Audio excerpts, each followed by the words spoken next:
ইংল্যান্ডের লাখ লাখ মানুষকে এখন প্রস্তুত হতে হবে আরও বেশি পানির বিলের জন্য।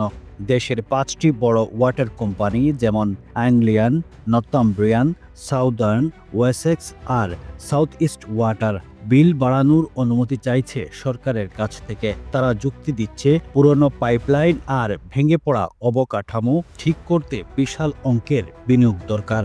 নিয়ন্ত্রক সংস্থা অফওয়াট আগেই জানিয়েছিল ২০৩০ সালের মধ্যে গড়ে ৩৬% পর্যন্ত বিল বাড়তে পারে, কিন্তু কোম্পানিগুলো বলছে এতেও খরচ সামলানো যাবে না, তাদের আরও অর্থ দরকার। এই বাড়তি বিলের চূড়ান্ত সিদ্ধান্ত দেবে কম্পিটিশন অ্যান্ড মার্কেট অথরিটি বা সিএমএ, যাদের প্রাথমিক রায় আসতে পারে এই সপ্তাহেই। যদি সিএমএ এই প্রস্তাবে সম্মতি দেয়, তবে নতুন পরিবেশ মন্ত্রী এমারেল্ডস এর জন্য একটি বড় রাজনৈতিক চ্যালেঞ্জ হয়ে দাঁড়াবে, কারণ জনগণের ক্ষোভ এখনই তুঙ্গে। পানির বিল বাড়ছে, অথচ নদী আর সাগরে এখনো দূষণ রোধে তেমন অগ্রগতি নেই। সরকার বলছে তারা এক ভাঙ্গা পানি ব্যবস্থাপনা ব্যবস্থা উত্তরাধিকার সূত্রে পেয়েছে, কিন্তু প্রতিশ্রুতি দিচ্ছে অতিরিক্ত মূল্য বৃদ্ধি ঠেকাতে এখনই পদক্ষেপ নেওয়া হবে।